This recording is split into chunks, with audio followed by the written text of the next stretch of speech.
We're going to do the waiting dance for a little while. Yeah. So this is the slide they put up so that I have to entertain you guys while we wait. Hopefully you find it as compelling as I do. I'm Holly, by the way. Hi. Who said that? Who said that? Hey. Cool. Okay, so today we're going to talk about getting a promotion. I'm going to give you guys a checklist. This is a 5-minute talk, so I often do this as a 3-hour workshop. We're going to really condense it down. And I just got Twitter, so you can tweet at me. There's my info. So I'm Holly. I'm a career coach for women in male-dominated industries. This applies to all you guys, too, so don't let that intimidate you. I was a mining engineer for 10 years before doing this, and I'm a huge nerd about all things employment and all things feminism, hence my new job. So today we're talking about a single step-by-step process to you guys getting a promotion. There's tons of other ways that you can do this. This is not the only way, but it is one way that I've found that you can go through and go, have I done all of these things? If not, let's make sure I have before I start complaining. So a common approach, one that you guys have probably already tried, is step 1, do really great work. Step 2, hope that your boss notices that great work. And then 3, wait for them to promote you. How many people here have tried that? Yeah, me too.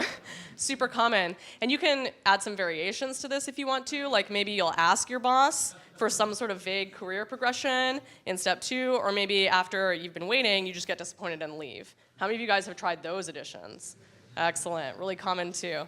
So I don't think that's the best way to get promoted, and today I want to talk to you guys about another approach, some tweaks to that approach that I think work a little bit better.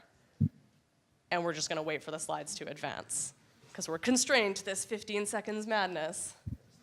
Great, okay, so in the better approach, step 1 is still do really, really great work. There's a reason for that. If you're not doing good work, what the heck are you doing trying to get promoted? Like, solve that, get it sorted, okay? So step 1 is still do really great work. It's a non-negotiable if you want to move up. Step 2 is where it starts to become different. So I want you guys to get really clear on what your value is to the company, not just this vague, like, oh, they need developers, so therefore I'm good, I can type stuff. What are you actually doing to solve business problems? What things do you do that help reduce risk in the company, or bring in revenue, or reduce cost? Get really clear on it from that point of view, and if you can turn that into a dollar value, that's amazing. So it'll give you a sense of why these people actually pay you, the hundreds or thousands of dollars a year that they pay you, right? Step 3, once you've got that, is to get really specific about what your ambition is. So not just like generically, I'd like to get promoted because I feel I deserve more responsibility and more money. What do you want to do in your next role? What is that role? What attributes are there about that are compelling to you? So a lot of people will go and identify a specific position that they want.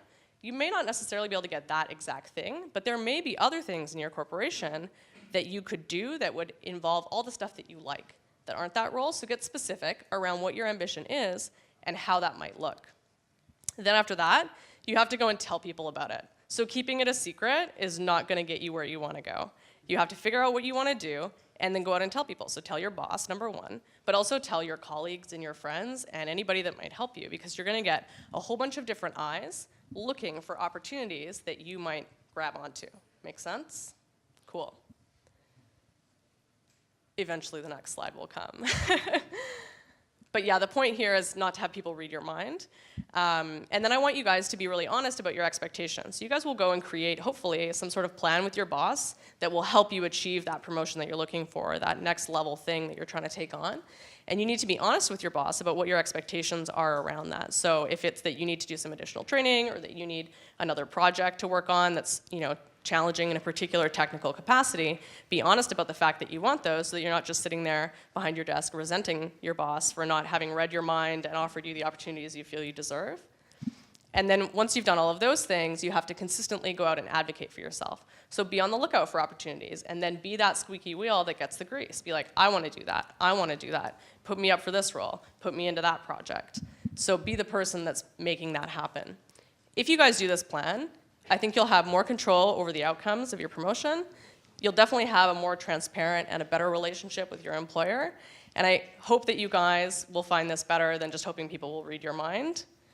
So the checklist again is 1, do really great work, get clear on what your value is, get clear on your ambition, tell people about that ambition, get honest about your expectations, and then go out and advocate for yourself. Excellent, so that's the list.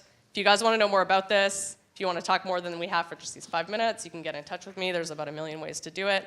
I'm also on Twitter, like I said, and I'm happy to take questions after. That's it. It's an extra long slide.